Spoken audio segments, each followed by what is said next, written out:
Welcome to this explainer on the Midnight Visitor. You know, at first glance, this might look like your standard study guide material, but honestly, it is an absolute masterclass in how to build a gripping spy thriller. If you're thinking espionage is all, I don't know, car chases, explosions, and secret agents doing backflips in tuxedos, well, get ready, because this story is going to completely rewire your brain. We're diving into how this brilliant narrative systematically dismantles every single stereotype we have about spies and replaces it with something way more psychological and, frankly, way more thrilling. So, to kick things off, let's look at the core philosophy of the author, Robert Arthur Jr. Now, he was famous for his mystery and speculative fiction. You might know him from The Three Investigators or his work on Alfred Hitchcock Presents. But his real hallmark? It's perfectly captured in this one phrase: ingenuity and logic over brute force. It completely flips our typical expectations, right? Instead of the hero just out-punching the bad guy, Arthur wants his heroes to outthink them. And as you'll see, he builds an entire high-stakes narrative around this one incredibly powerful idea. Okay, let's set the scene. Imagine this dark, claustrophobic atmosphere. The story drops us right onto the sixth and top floor of a French hotel in Paris, into this small, gloomy room. And we mostly experience this vibe through the eyes of a character named Fowler. Now, Fowler is this young, romantic writer who is just dying for a glamorous espionage thrill. He's expecting mysterious figures in the dead of night, the crack of pistols, the scent of danger, the whole shebang. But instead, he's hit with this cramped, depressing reality. But actually, this dark, claustrophobic setting is absolutely crucial. It perfectly ramps up the tension and sets the stage for the dramatic midnight visit we're about to witness. And this totally hits the nail on the head when it comes to expectation versus reality, especially with our characters. Fowler's dream of hanging out with a dashing, James Bond-esque agent is just shattered the moment he meets Ausable. I mean, Ausable is a fat, sloppy secret agent with a thick American accent. He literally doesn't look the part at all. But he is the walking, talking embodiment of Arthur's philosophy, proving that brains matter way more than brawn. And juxtaposed right against him is Max. Max is that sudden, terrifying reality Fowler wanted, but definitely wasn't ready for.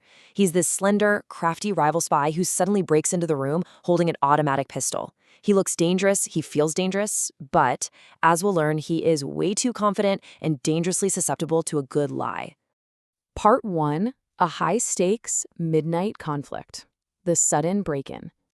So, here we are at the inciting incident that sets this whole psychological chess match into motion. The big question is, how on earth does Ausable outsmart a guy holding an automatic pistol without throwing a single punch? Max has broken in, and he is demanding this top-secret report on missiles at gunpoint. In a split second, the vibe shifts from Fowler's gloomy disappointment to a deadly high-stakes standoff. You've got an unarmed, physically unassuming guy staring down the barrel of a loaded gun. Ausable has no weapons, no physical advantage whatsoever. But he has his mind. And that leads us to the sheer genius of the balcony trick. Ausable literally weaponizes pure perception and logic to trap his enemy step by step. First, he starts complaining, loudly and super convincingly, about this non-existent balcony right outside his window, acting incredibly annoyed that somebody used it to break in again. Second, he sprinkles in these specific, mundane details about the hotel's floor plan to make the lie sound utterly authentic. It's so believable that when a sudden knock comes at the door, Ausable just calmly says, "Oh, that's the police I called for protection."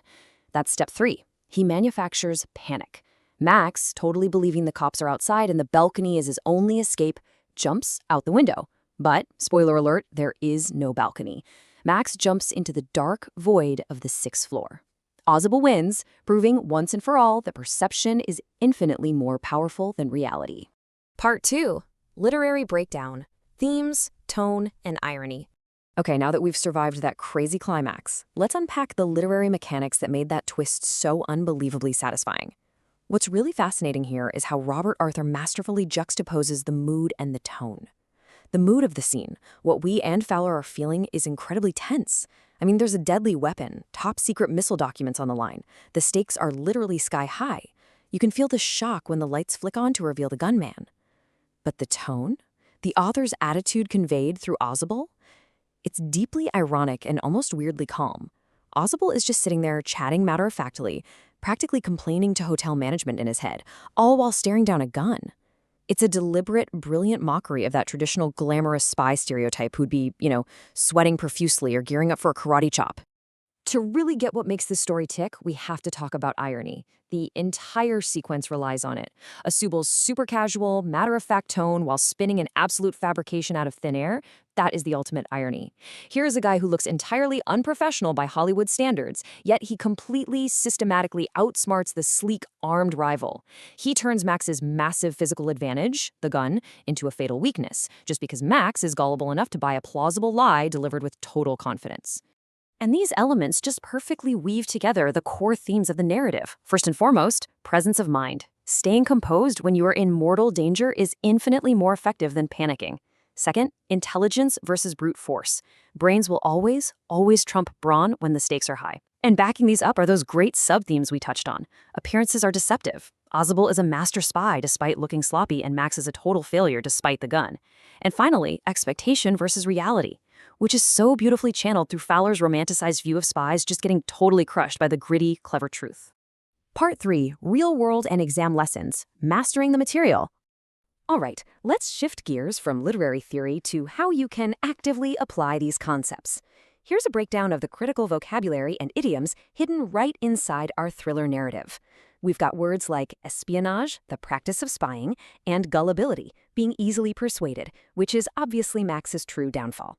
But definitely pay special attention to the idioms. Spur of the moment perfectly highlights Ausable's brilliant ability to invent that balcony lie instantly with zero planning. On the flip side, bit his lip nervously is a major physical tell. It reveals Max's growing anxiety and total loss of control. These aren't just vocabulary words to memorize, they're vital character indicators cleverly tucked into the story. And beyond just defining words, the real-world application here is huge. Ausable actually teaches us two vital life skills. First up, critical thinking. He observed his gloomy surroundings and manipulated the narrative by using highly specific details about the hotel's floor plan to solve a literal life-or-death problem. Second, composure. In an emergency, panic leads to mistakes. Just like Ausable, we have to regulate our emotional responses. Think about it. If Ausable had panicked, his logical brain would have completely shut down. Because he stayed calm, he kept access to that logical mind and manufactured a way out where there physically wasn't one. So let's put this into perspective with a quick competency check. If you come across the phrase, Max bit his lip nervously on an exam, what does that actually signify about his character, especially compared to Ausable? Well, it reveals a complete lack of presence of mind. While Ausable is deep in thought, quietly constructing a flawless trap with his words, Max is unraveling. That knock at the door induces total panic, forcing him into a rushed, fatal decision. It just goes to show that holding the power, the gun, does not mean you hold control of the situation. Which ties perfectly into our value-based statement for this explainer. A weapon in the hand is useless if the mind is in panic. If you're asked to justify this using the climax of the story, well, you now have the exact blueprint. Ausable's calm presence of mind completely neutralized the physical threat. Max had the ultimate weapon, sure, but because his mind slipped into panic the very second the script flipped on him, that weapon meant absolutely nothing. The true weapon in that room? Ausable's intellect. So I'm going to leave you with this final thought to consider about your own reactions. In a sudden, high-stakes emergency, when literally everything is on the line, would you instinctively rely on brute force and panic? Or would you have the deep composure, the sheer